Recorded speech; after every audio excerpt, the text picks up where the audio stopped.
Good day from the International Space Station Flight Control Room. This is Mission Control Houston. The last ISS update for calendar year 2011 as a team of flight controllers watches over the shoulders of the Expedition 30 crew aboard the International Space Station. The team is watching over the shoulders of Dan Burbank, Anton Shkaplerov, Anatoly Ivanishin, Oleg Kononenko, Andrei Kuipers, and Don Pettit. Those six crew members make up the Expedition 30 crew aboard the International Space Station. They've spent a very busy day working with some human life sciences experiments aboard the station, including an exercise protocol to measure the what's known as the VO2 max, standard measure of aerobic capacity, that being performed by Commander Dan Burbank. And the primary important activity on board the station is transitioning the avionics system to a new enhanced processor system known as EPIC for Enhanced Processor and Integrated Communications. That activity will speed up the computer systems and processors on board and allow experiment engineers and investigators on the ground to monitor even more experiments at one time than ever before aboard the International Space Station. The crew began the week celebrating Christmas on board the International Space Station.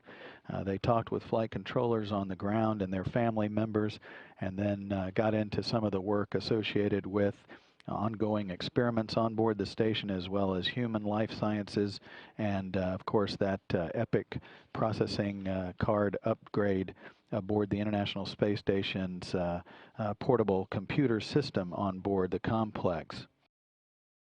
The crew wraps up the week with exercise protocols on board, and also talking with flight directors on the ground, reviewing their procedures through the week and looking ahead toward next week. The International Space Station over the course of 2011 enjoyed visitors from 13 different spacecraft that began way back in early January with the arrival of the second H-2 transfer vehicle known as the Konatori. The White Stork arrived in January 21st, or launched January 21st, arrived on the 27th. On that same day, the first of 4 Progress supply vehicles to the station launched, the 41P vehicle on January 27th. The second ATV, Johannes Kepler, the automated transfer vehicle provided by the European Space Agency, arrived in late February, followed by the first of the last 3 space shuttle flights, the flight of Discovery STS-133 to the International Space Station. That the final mission of Discovery delivered the Leonardo Permanent Multi-Purpose Module to the complex, adding 2,472 cubic feet of volume to the complex.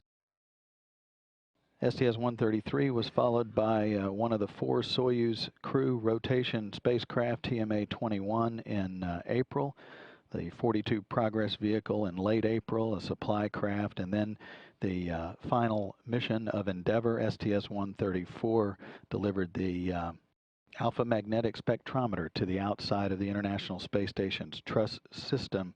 That was in May. Another Soyuz crew rotation in June. And then the 43 Progress vehicle in late June, delivering more supplies to the station ahead of the final shuttle flight, STS-135, the flight of Atlantis in July, with that flight departing the station after 8 days of docked operations to the complex. The final crew delivering a host of supplies to the station, setting the stage for the post-shuttle era aboard the complex.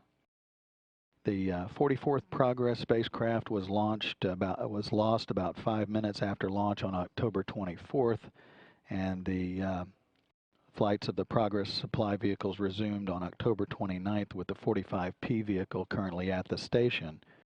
The final 2 flights of the year, 2 Soyuz spacecraft delivering crew members to the station. back on November 13th with the TMA-22, and then of course this past week with the TMA-03M. So 13 voyages to the station, the final 3 shuttle flights closing out the space shuttle program as well. So it's been a busy year for the International Space Station, and 2012 will set the stage for an even busier year aboard the International Space Station as well.